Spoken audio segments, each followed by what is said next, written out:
नमस्ते, प्रणाम, हर हर महादेव। कैसे हैं आप लोग? उम्मीद करते हैं अच्छे होंगे, स्वस्थ होंगे, मस्त होंगे। आज आप लोग के बीच एक प्यारा सा शिव चर्चा गीत लेके आई हूँ। आप हमारे चैनल पर जाइए, सुनिए। अच्छा लगे तो लाइक कमेंट शेयर जरूर कीजिएगा, और नया है तो चैनल को सब्सक्राइब कर दीजिएगा। धन्यवाद।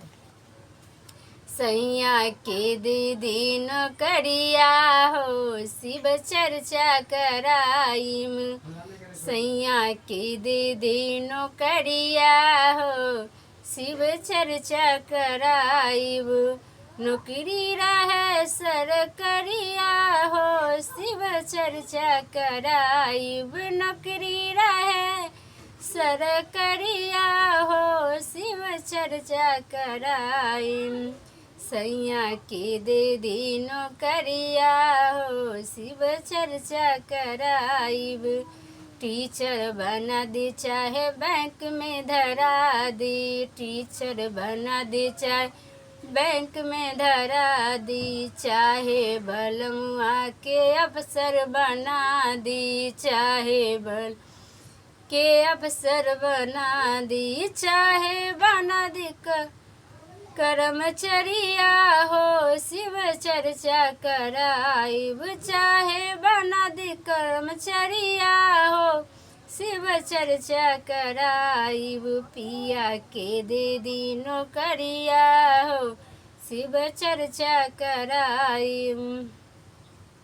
चाहे सजन माँ के फौजी बना दी, चाहे बलमुआ अधिकारी बना दी। चाहे बलमुआ अधिकारी बना दी, चाहे बना दी परधनिया हो, शिव चर्चा कराइब। चाहे बना दी परधनिया हो, शिव चर्चा कराइब। स्वामी के दीदी नौकरिया हो, शिव चर्चा कराइब।